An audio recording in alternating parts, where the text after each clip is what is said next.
창세기 50장, 창세기 50장입니다.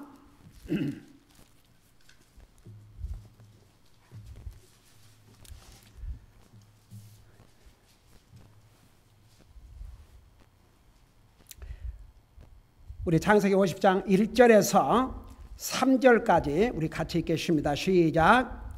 요셉이 자기 아버지의 얼굴에 엎드려 그로 인해 울며 그에게 입을 맞추고 자기의 신하 의사들에게 명령하여 자기 아버지의 몸에 향료를 넣게 하며 의사들이 이스라엘에게 향료를 넣으니라. 야곱을 위하여 40일을 채웠으니 이는 향료를 넣은 사람들의 날수를 이같이 채웠기 때문이더라. 이집트 사람들이 70일 동안 그를 위해 애곡하니라. 아멘. 기도하겠습니다. 사랑의 아버지 하나님, 오늘도 우리 주님을 예배할 수 있는 이런 복을 주셔서 감사드립니다. 이 시간에는 주님의 존귀하신 말씀을 듣고자 합니다. 말씀을 전할 이 종을 성령님께서 도구로 사용하여 주시옵소서.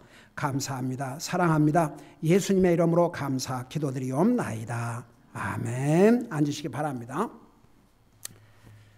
드디어 창세기 50장을 왔습니다. 우리 먼저 50장 보기 전에 49장 그 마지막 절을 보면 33절 보세요. 49장 33절에 보면 야곱이 자기 아들들에게 명령하기를 마치고 발을 침상에 모으고 숨을 거두어 자기 백성에게로 거두어지니라. 이미 창세기 49장에서 야곱이 죽었음을 여기에 기록하고 있습니다. 그래서 이제 50장에 가면 우리 믿음의 조상들 가운데서 위대한 두 믿음의 조상들의 죽음의 내용과 함께 특별히 야곱의 거창한 장례식에 대해서 기록하고 있습니다. 그러니까 믿음의 위대한 조상들 가운데 두 사람인 야곱과 요셉의 죽음이 이 창세기 50장에 기록되어 있습니다. 여러분, 이 야곱 참 파란만장한 삶을 살았습니다. 여러분, 우리 그동안 쭉 공부해 왔지 않습니까? 이삭의 둘째 아들로 태어났지만 그는 장자가 되지 못한 게 너무 참 슬펐습니다. 결국은 형의 장자권을 그만 아버지를 소유고 받아가지고 그 대가를 얼마나 많이 치루었습니까? 그래서 삼촌 집에 가서 20년의 사실은 종살이를 한 것입니다. 그리고 나중에 이제 돌아왔지만 그가 사랑했던 라헬이 돌아오는 길에 죽었고 그 사랑하는 라헬이 낳은 첫 아들인 요셉, 얼마나 야곱이 사랑했습니까? 근데 그게 다른 자식들의 시기와 그로 인한 미움을 받고 결국은 종으로 팔려갔지 않습니까? 얼마나 통곡을 하고 다른 자녀들이 요셉의 죽음의 소식을 알려주면서 위로를 해드리려고 그랬지만 위로받기를 거절했다고 그랬습니다. 한번 그 참담한 심정을 보세요. 그런데 13년 후에 아들 요셉이 아직도 살아있을 뿐만 아니라 이집트 나라의 왕 다음과는 높은 자리에 올라서 이집트를 다스리고 있다는 소식을 들었을 때 여러분, 야곱은 뭐라 했습니까? 이제는 내가 죽어도 좋도다. 그래서 이제 이집트로 갔지 않습니까? 그야말로 아들이 한 나라를 통치하고 있는 그 나라에 가서 얼마나 대환영을 받았습니까? 나중에 바로 왕 앞에 이제 끌려갔지, 바로 왕 앞에 서게 됐죠. 나이가 몇 살이냐 그러니까 내 조상들이 살았던 연세에 비하면 짧지만 내가 험악한 삶을 살았나이다. 그러나 이집트에 가서 아들이 그런 파워풀한 그런 자리에 있었기 때문에 거기서 부귀 영화를 누렸습니다. 그리고 우리 성경에 보면 거기서 이제 17년인가를 살았다고 그랬어요. 17년을 살고 이제는 147세가 되십니다. 그래서 야곱이 147세에 이 세상을 떠났습니다. 그리고 그 요셉도 죽어야 되십니다. 110세에 이 세상의 삶을 마감했습니다. 그래서 이제 우리 창세기를 마무리하는 50장에 오면 이 두 사람의 이 중요한 믿음의 조상들의 죽음에 대해서, 그리고 마지막 부분에 가면 또 그 요셉의 유언에 대해서 이렇게 기록하고 있습니다. 자, 이것을 여러분 머릿속에 두시면서 50장 1절부터 보시기 바랍니다. 우선 이제 50장 1절에서 3절에 보면 야곱의 죽음을 슬퍼하는 큰 통곡이 있었음을 말씀하고 있습니다. 50장 1절에 보니까 요셉이 자기 아버지의 얼굴에 엎드려 그로 인해 울며 그에게 입을 맞추고, 저는 이 법을 보면서 아무리 자기 아버지라 그러지만 죽은 시체에다가 입을 맞춘다는 게 쉬운 일이 아니지 않습니까? 그런데 이 요셉의 모습을 보세요. 얼마나 아버지를 사랑했는지, 그토록 사랑했던 아버지가 이 세상은 떠나게 됐습니다. 아버지 얼굴에 엎드려 그로 인해 울며 그에게 입을 맞추고, 이 모습을 보면 얼마나 요셉이 아버지를 사랑했음을 볼 수가 있습니다. 그리고 2절에 보니까 자기의 신하 의사들에게 명령하여 자기 아버지의 몸에 향료를 넣게 하며 의사들이 이스라엘에게 향료를 넣으니라. 그러니까 빨리 시체가 썩지 않고, 지금처럼 이런 시대가 아니지 않습니까? 지금은 사람이 죽으면 이렇게 다 냉동 이렇게 하기도 하고 이렇게 썩지 않도록 잘 관리를 하지만 그 당시에는 그런 시대가 아니지 않습니까? 그러니까 몸에서 꼭 무슨 좋은 냄새가 나라고 향료를 넣은 게 아니고 그 몸이 썩지 않도록 하기 위해서 그 몸에 향료를 넣어가지고 이렇게 시체를 잘 보관했습니다. 3절에 보니까 야곱을 위하여 40일을 채웠으니, 그러니까 아마 매일 향료를 갖다 넣었던 것 같아요. 40일 동안, 한 달 열흘 동안을 이렇게 향료를, 그 시체가 부패되지 않도록 그렇게 했던 것 같습니다.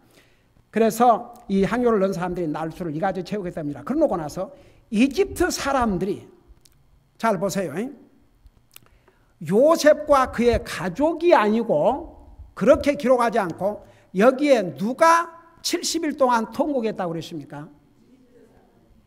이집트 사람들이 70일이면 2달 열흘입니다.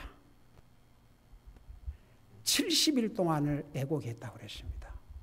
아마도 보세요, 이집트 사람들은 자기들이 그 엄청난 흉년에 굶어 죽지 않고 살았던 이유가 뭐인지를 잘 알고 있었습니다.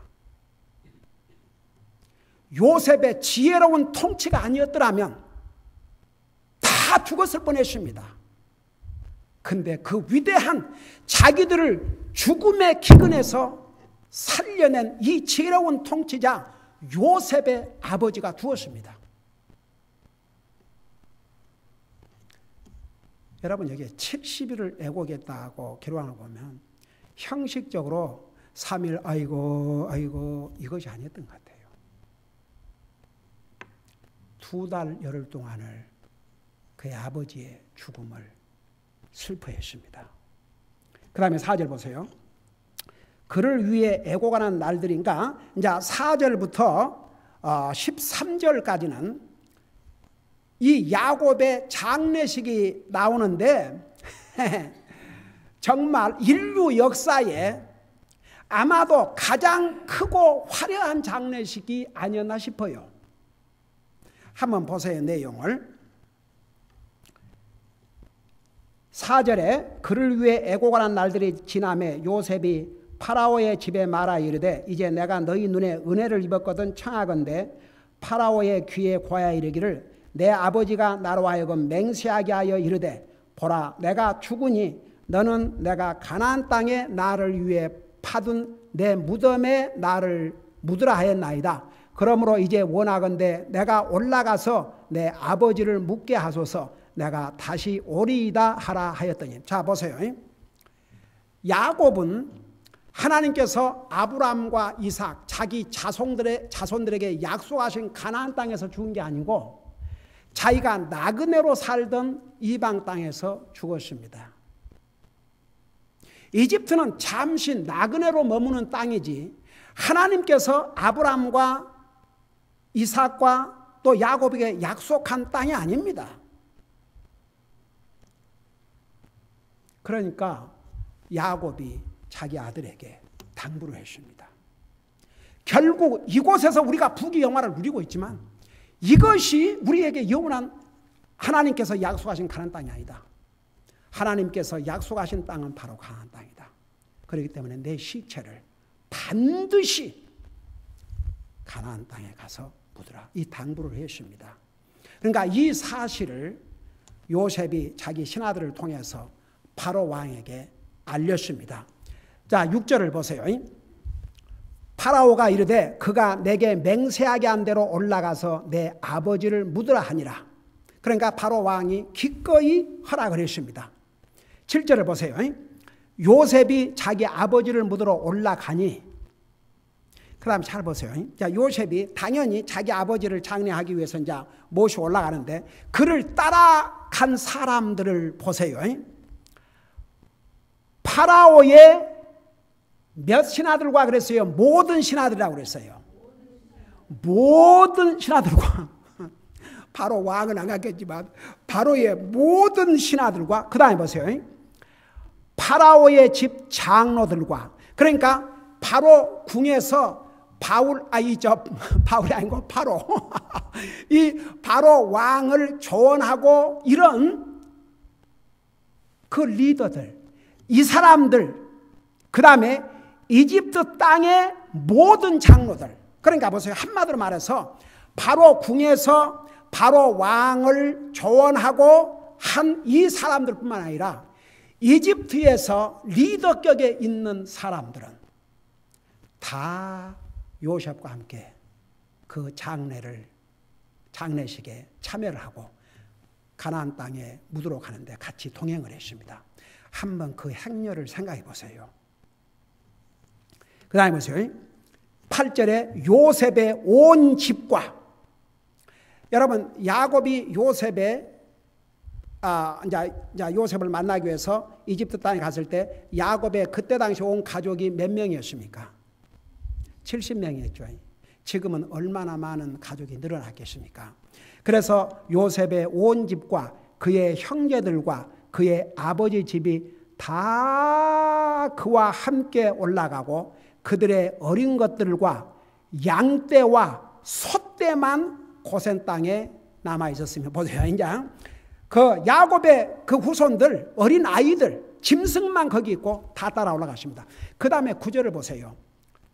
병거들과 기병들이 요셉을 따라 올라가니 여기에 이 병거들과 기병들은 이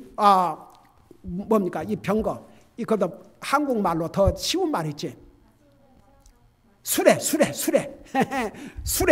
말이 끄는 수레들과 말을 탄 군인들 그 군인들이 요셉을 따라 올라가니 그 무리가 심히 컸더라. 여러분 상상이 갑니까? 그야말로 바로 왕을 제외하고 모든 권세자들 심지어 이런 군인들까지 그 야곱의 장례식을 따라갑니다. 그 행렬이 얼마나 거대했는지. 자, 근데 보세요. 사실 장례식은 중요한 게 아닙니다. 장례식을 얼마나 거창하게 하냐 이것이 중요한 게 아닙니다. 그러나 여기서 우리가 뭘 배울 수 있는 거 아니? 요셉이 이집트 백성에게 어떤 영향을 미쳤는지 그 요셉의 위치가 얼마나 어마어마했는지를 여기서 볼 수가 있습니다. 지난번에 얘기했죠. 요셉은 지혜로운 통치자였다고. 위기 관리를 잘하는 통치자였다고. 그 다음에 경제 정책을 얼마나 잘 수행한 지도자였다는 거 지난번 자세하게 설명했죠. 근데 여기서 우리 잠깐 생각하고 갈 것이 있습니다. 화려한 장례식. 그럼 한번 볼까요? 우리 예수님은 어땠습니까? 예수님 장례식이 있었어요, 없었어요? 이 세상에서 가장 화려한 장례식으로 영광을 받아야 될 분이 있었다면 우리 예수님이십니다. 그분은 자기의 죄를 자기가 잘못해서 죽으신 게 아니고 나와 여러분의 죄를 위해서 죽으신 분입니다. 그러나 우리 예수님은 장례식도 없었습니다. 어떤 사람들은 장례식 화려하게 살아있을 때는 무슨 하면서 죽으니까 별 화려한 장례식을 하는데 그거 다 필요 없는 일입니다. 솔직히. 그 다음에 또 두 번째 아주 유명한 분이 있는데 그분도 장례식이 없었습니다. 심지어는 그분의 묘가 어디 있는지도 모릅니다. 그 사람이 누굽니까? 모세입니다. 인류 역사에 하나님께서 얘기했지 않습니까? 얼굴 대 얼굴을 맞이대고 하나님이 거룩하신 하나님이 대화하는 사람은 이 모세라고. 그런 모세도 장례식이 없었습니다. 하나님께서 직접 장례를 하셨습니다. 하나님 홀로. 그 무덤이 어디 있는지 지금도 모릅니다. 왜 그런 줄 아십니까? 만일에 그 모세의 무덤을 크게 만들어 놨더라면 이스라엘 백성들이 거기 가서 다 엎드려 경배하고 우상이 되어버려요. 그걸 하나님이 하셨습니다. 그래서 그 무덤조차도 이스라엘 백성들이 모르게 한 것입니다. 그러니까 뭐 장례식이 거창하고 이건 아무 의미 없어요. 그러나 여기서 한 가지 우리가 알 수 있는 것은 요셉이 어떤 위치, 얼마나 어마어마한 영향을 미쳤는지는 여기서 우리가 볼 수가 있습니다. 자, 보세요. 10절에 보니까 그들이 요르단 건너편에 있는 아닷의 타작 마당에 이르러 거기서 매우 비통한 애가로 크게 애곡하며 요셉이 자기 아버지를 위하여 이래 동안 애곡하며 이미 70일을 애곡을 했지 않습니까? 근데 또 올라가서 요셉이 일주일을 슬퍼했다고 그랬습니다. 그 다음에 11절 보세요. 그 땅의 거주민 가나안 족속이 아닷의 타작 마당에서 애곡하는 것을 보고 이르되 이것은 이집트 사람들에게 심히 슬픈 애곡이라 하였으므로 그것의 이름을 아벨 미스라임이라 하였으니 그것은 요르단 건너편에 있느니라. 12절 그의 아들들이 그가 자기들에게 명령한 대로 그에게 행하였으니 곧 그의 아들들이 그를 가나안 땅으로 싣고 가서 마물의 앞 막벨라 밭의 굴에 묻었더라. 이 굴은 아브라함이 헷족 속 에브론의 밭과 함께 사서 소유 매장지로 삼은 곳이더라. 자, 이렇게 해서 이 어마어마한 장례식이 이제 다 끝났습니다. 그리고 요셉과 그의 형제들은 다 장례식을 가나안 땅에서 마치고 다시 이집트로 돌아왔습니다. 그 다음에 보세요. 14절부터 요셉이 자기 아버지를 묻은 뒤에 자기 형제들과 및 자기 아버지를 묻으려고 자기와 함께 올라간 모든 자들과 함께 이집트로 왔더라. 15절 요셉의 형제들이 자기 아버지가 죽은 것을 보고 이르되 요셉이 혹시 우리를 미워하여 우리가 그에게 행한 모든 악을 뭐라고 그랬어요? 반드시 갚으리라. 어디 확신을 가져도 이런 잘못된 것에 확신을 갖습니까?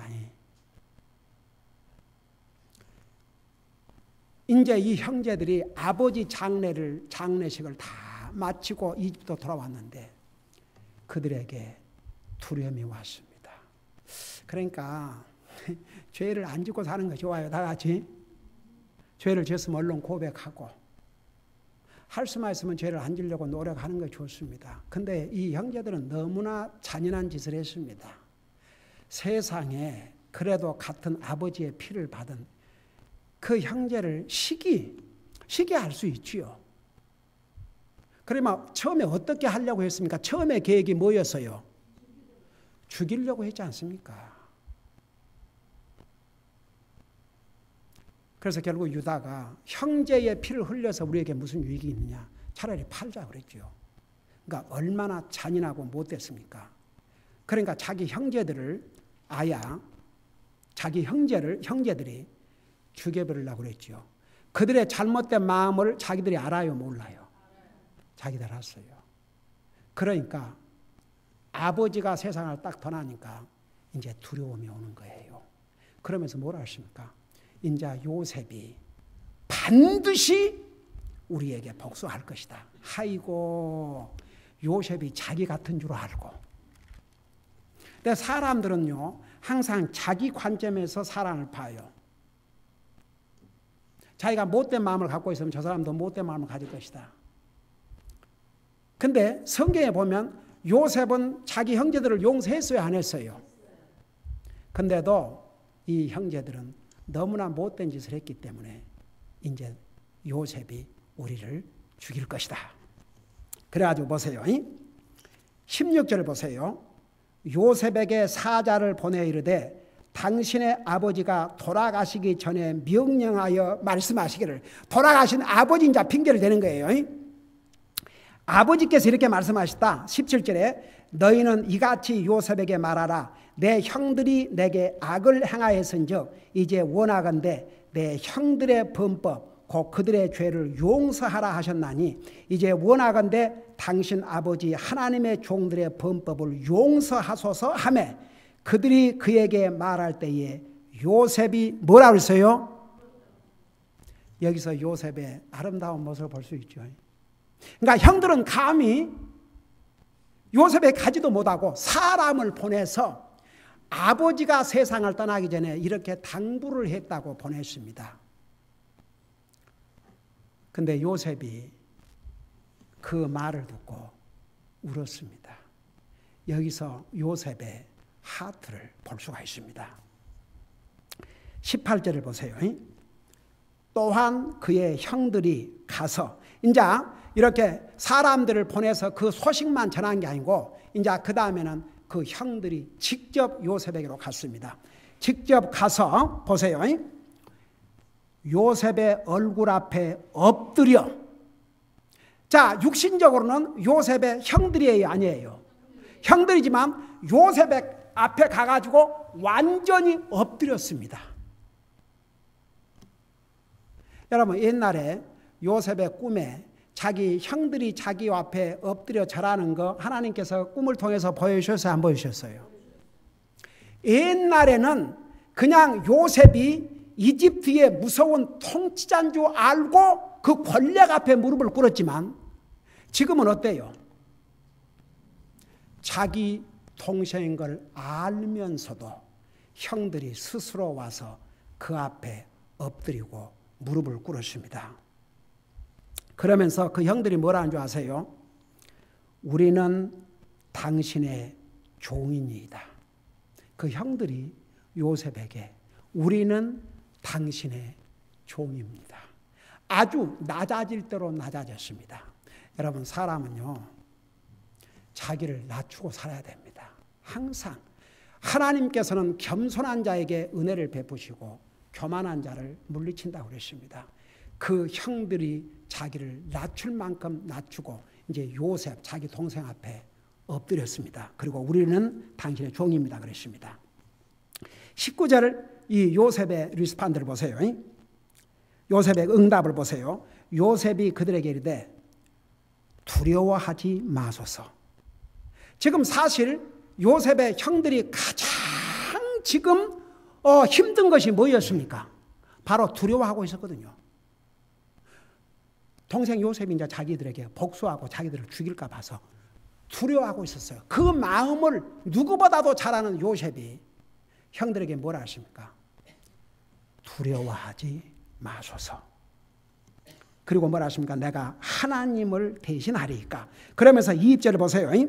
오직 당신들로 말하건대 당신들은 내게 악을 행하려고 생각하였으나, 그러니까 이게 형제들의 마음이었어요. 진짜 요셉을 해치려고 했지 않습니까?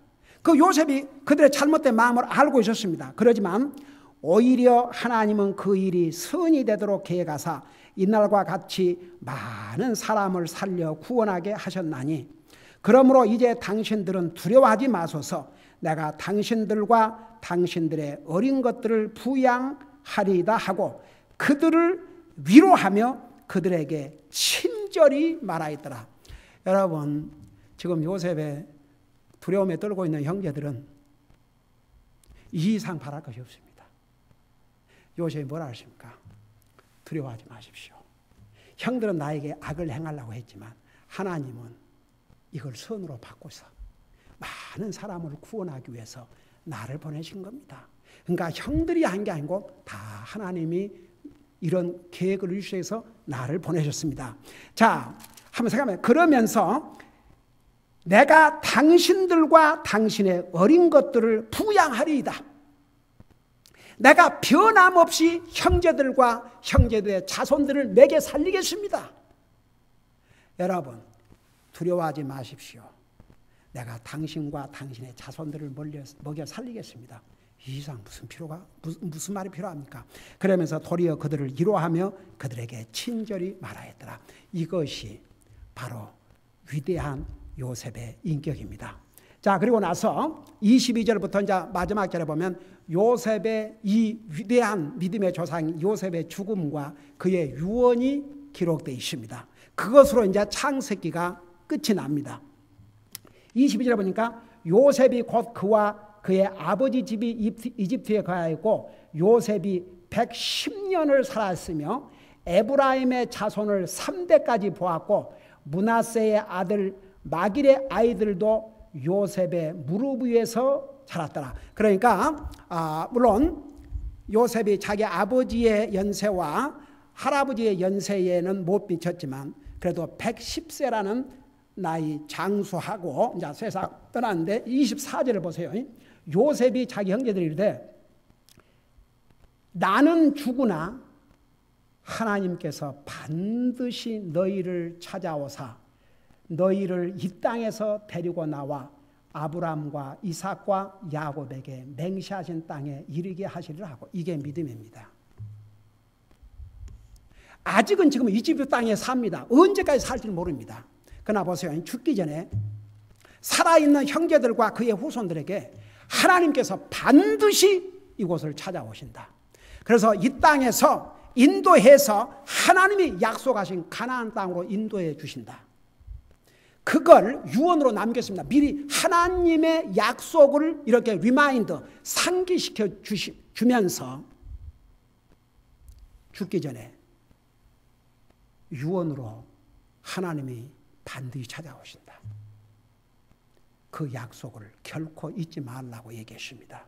그러면서 뭐라 하냐면 25절 요셉이 또 이스라엘 자손에게 맹세시켜 이르기를 하나님께서 2번이나 반복했습니다. 하나님께서 반드시 너희를 찾아오시리니 너희는 여기서 내 뼈를 가지고 올라갈지니라 하였더라. 그래서 보세요. 이 흔들림이 없는 믿음, 하나님께서 반드시 찾아오신다. 반드시 이 땅에서 하나님이 약속하신 땅으로 데려가신다. 그럴 때에 내 뼈를 여기다 두지 말고 반드시 가지고 가나안 땅으로 가라. 아주 100% 하나님의 약속을 믿으십니다. 여러분, 이게 참 사람들이 그런 것 같아요. 많은 사람들이 믿는다 그러면서 어쨌든 하나님의 약속을 사람의 약속보다 덜 믿는 것 같아요.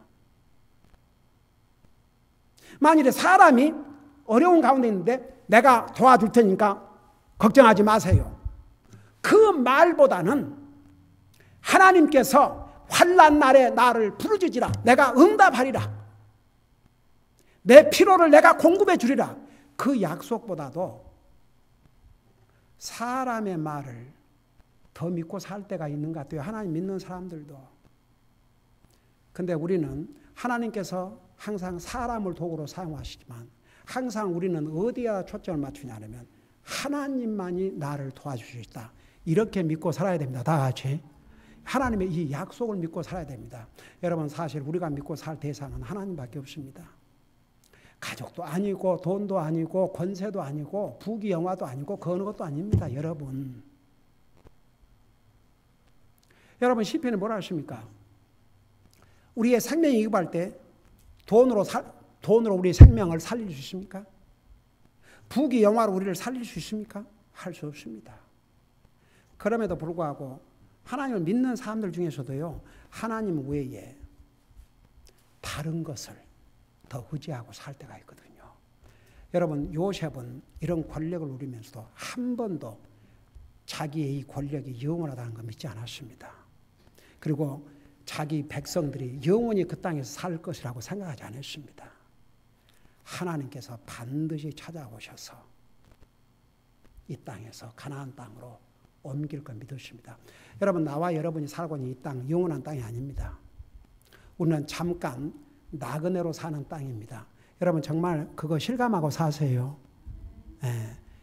이곳은 나그네로 잠시 살다 갈 뿐입니다. 우리의 가나안 땅은 저 하늘나라입니다. 자, 이렇게 해서 이제 마지막 절, 이렇게 요셉이 110세의 죽음에 그들이 그의 몸에 향료를 넣고 이집트에서 그를 관에 넣었더라. 이렇게 해서 창세기 50장 대역사가 여기서 마무리됐습니다. 여기서 우리 이 두 가지를 놓고 기도하기를 원합니다. 여러분, 여기서 안 죽을 사람 있어요? 다 죽을 것이라고 믿는 사람 아멘 해보세요. 다 죽어요. 다 죽어요. 자, 믿음의 사람 야곱도 죽었습니까? 안 죽었습니까? 믿음의 사람 이삭 죽었습니까? 이삭 죽었습니까? 안 죽었습니까? 믿음의 사람 아브라함 죽었습니까? 안 죽었습니까? 믿음의 사람 요셉 죽었습니까? 안 죽었습니까? 훗날 믿음의 사람 모세 죽었습니까? 안 죽었습니까? 여호수아 죽었습니까? 안 죽었습니까? 그런 위대한 왕 다윗 죽었습니까? 안 죽었습니까? 다윗이 몇 살에 죽었을 것 같아요?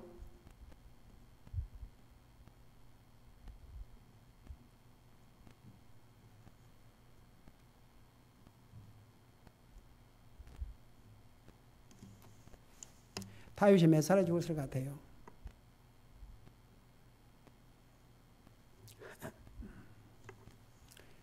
다윗이 한 120살 살았을 것 같지 않습니까? 아이고. 다윗 70세 살았습니다. 30세에 왕이 돼가지고 40년 동안 통치하고 세상을 떠났습니다. 왜 우리 인생을 70이요 강건하면 80이라고 그런 줄 아십니까? 그게 이 땅의 수명의 평균 요시다. 그리고 그 요셉도 110세에 죽었습니다. 나와 여러분도 죽습니다. 만일 주님이 오늘 밤에 오신다 그러면 이 육신의 죽음을 맛보지 않고 우리가 들림을 받지만 만일 주님이 더디 오신다 그러면 우리 믿는 우리도 육신의 죽음을 맞이해야 됩니다.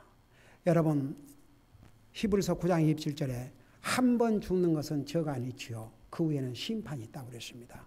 여러분, 사실 믿는 사람들은 내가 어떻게 살아야 될 것인가를 준비하는 게 아니고 어떻게 죽음을 맞이할 것인가를 준비하고 사는 게 더 중요합니다. 우리 앞에 다가옵니다. 언제 우리가 죽을지 아무도 모릅니다. 언제 주님이 오실지 아무도 모릅니다. 항상 그 준비를 우리는 하고 살아야 됩니다. 여러분, 사람은 죽는다는 건 다 아는데 자기는 안 죽을 것처럼 하고 살 때가 참 많거든요. 그런데 항상 우리 믿는 사람은 언제 하나님이 나를 부르실지, 언제 주님이 오실지 항상 이거 생각하고 살아야 됩니다.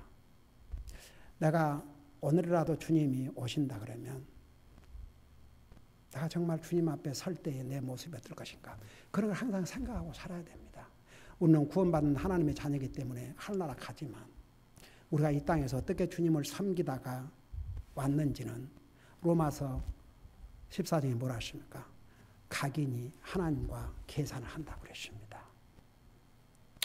그 다음에 두 번째 우리가 꼭 알아야 될 것이 있습니다.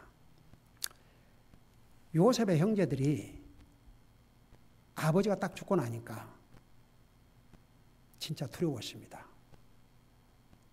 그래서 요셉에게 사람을 보내기 전에 형제들끼리 뭐라는 거니? 요셉이 이제 우리가 행한 악으로 말미암아 반드시 복수할 것이다. 그래서 사람을 보내서 용서를 구했습니다. 그럼 한번 물어보십시다. 지금 야곱이 자기 자손들을 데리고 이집트 땅에 가서 몇 년을 지금 살았다고 그랬어요? 17년을 살았다고 그랬죠. 참 주여. 야곱이 자기 가족들을 데리고 그 가서 몇 년을 살았다고 그랬어요? 17년을 살았다고 조금 전에 얘기했죠. 잘 들으세요. 그러니까 그 17년 동안 이 형제들이 마음이 평안했겠어요? 안 평안했겠어요? 내가 이 성을 보니까 안 편안했을 것 같아요. 항상 불안했을 것 같습니다. 언제 아버지가 죽을지, 아버지가 죽고 나면 우리가 어떻게 될지 그게 항상 불안했던 것 같아요. 그러니까 눈치를 보고 살다가 다 아버지가 죽으니까 이제 우리는 죽었다. 여기서 한 가지 분명히 여러분들에게 전해줄 것입니다. 여러분 구원받아 하나님의 자녀 맞습니까? 아니 이럴 때 아멘이 잘 안 된 사람 왜 그래요? 혹시 구원받지 못했어요? 구원받은 사람 다 같이 하나님 앞에 담대하게 한번 아멘 해보세요.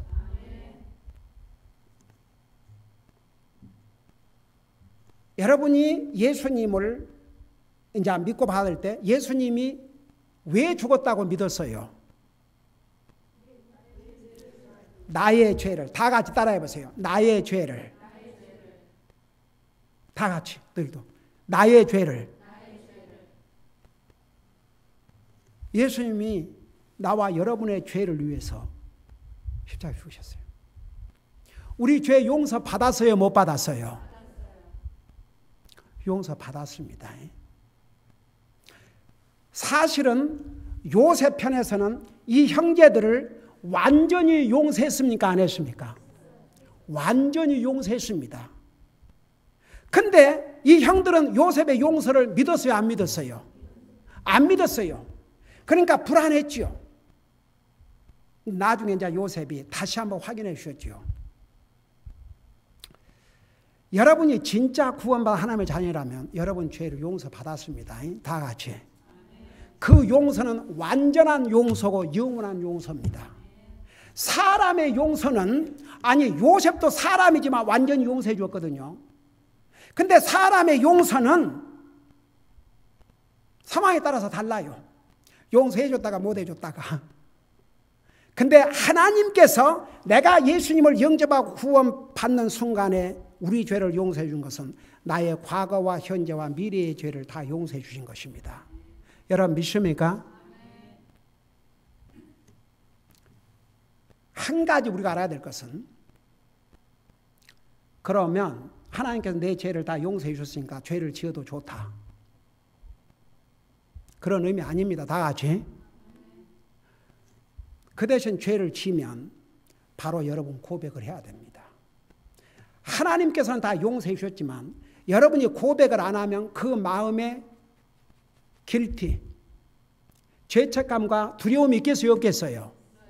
그러면 그 마음에 평안이 있겠습니까? 없겠습니까? 없어요. 그러니까 그것만 잘하고 살세요. 만일에 여러분들이 구원받은 하나님의 자녀라도 어떤 죄책감에서 시달리고 있다면 오늘 그거 다 해결하세요. 네. 여러분이 구원을 못 받다면 진짜 구원을 받아야 되겠지만 구원받은 하나님의 자녀가 됐다면 주님은 우리의 모든 죄를 완전히 용서해 주셨습니다. 더 이상 우리가 주님을 몰랐을 때 이 세상에 가장 큰 죄가 뭐라고 그랬어요? 예수를 믿지 않는 죄가 가장 큰 죄라고 그랬습니다. 예수 믿는 순간에 다 용서받았습니다. 그건 믿으세요.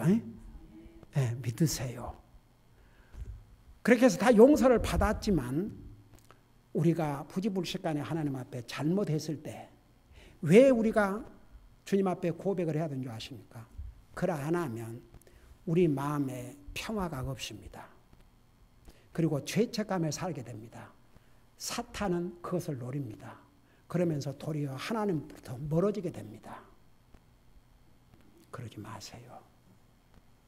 주님은 우리를 구원해 주시기 위해서 우리 죄를 용서해 주셔서 자기 생명을 주셨습니다. 우리 죄 용서받았습니다. 우리가 연약해서 지은 죄는 우리 마음의 평화를 위해서 주님 앞에 고백하면 됩니다. 그래서 요한일서 1장 7절에서 9절에 보면 도리어 죄 없다 하는 자는 거짓말하는 자라고 그랬습니다. 우리가 예수님 믿고 구원받고 우리 죄를 용서받았지만 우리가 연약해서 죄를 짓습니다. 그런데 그 죄를 지었을 때에 우리가 우리 죄를 자백하라고 그랬습니다. 그게 우리의 해야 할 일입니다. 자백하면 그분은 신실하시고 의로우사 우리 죄를 사하시며 우리를 모든 불의에서 깨끗게 하신다고 그랬습니다. 우리가 주님을 믿지 않음으로 불신의 죄를 짓고 있던 그 죄 다 용서받았습니다. 그리고 그보다 큰 죄는 없는데 우리가 육신 연약해서 지은 죄 주님 용서해 주셨습니다. 그런데 우리가 죄를 짓고도 고백을 하지 아니하며 마치 이 형제들이 요셉은 분명히 용서해 주었음에도 불구하고 불안 가운데서 살았던 것처럼 그런 삶을 살게 됩니다. 그러니까 오늘 이 두 가지 놓고 기도하세요. 이런 위대한 믿음의 조상 야곱도 요셉도 죽었습니다. 우리도 죽습니다. 죽기 전에 우리가 어떻게 살아야 될 것인가?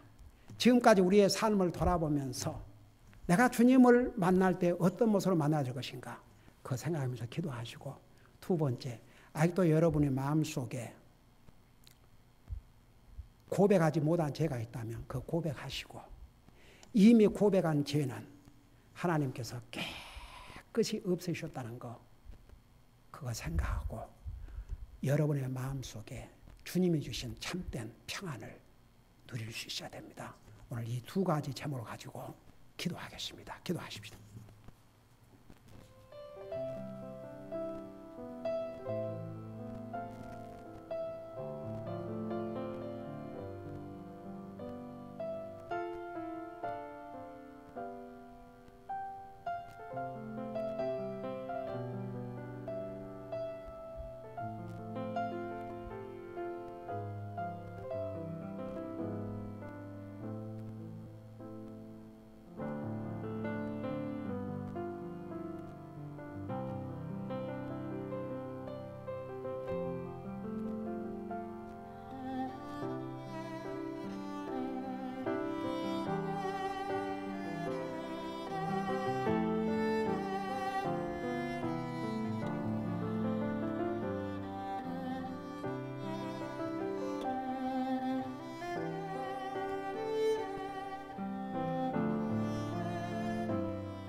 사랑의 아버지 하나님, 그동안 아버지의 은혜로 창세기 성경의 가장 첫 책인 창세기를 하나님 은혜 가운데서 마치게 해주셔서 감사드립니다.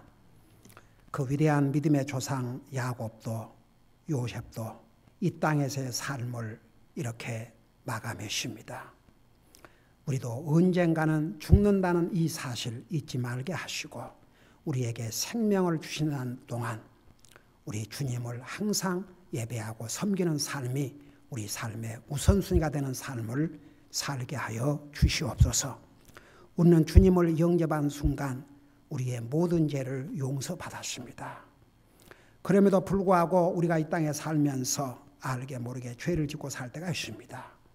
그럴 때마다 우리의 잘못을 주님 앞에 고백하고 항상 우리의 마음에 평안을 가지고 사는 우리 사랑하는 성도들 되게 하여 주시옵소서. 감사합니다. 사랑합니다. 예수님의 이름으로 감사 기도드리옵나이다. 아멘.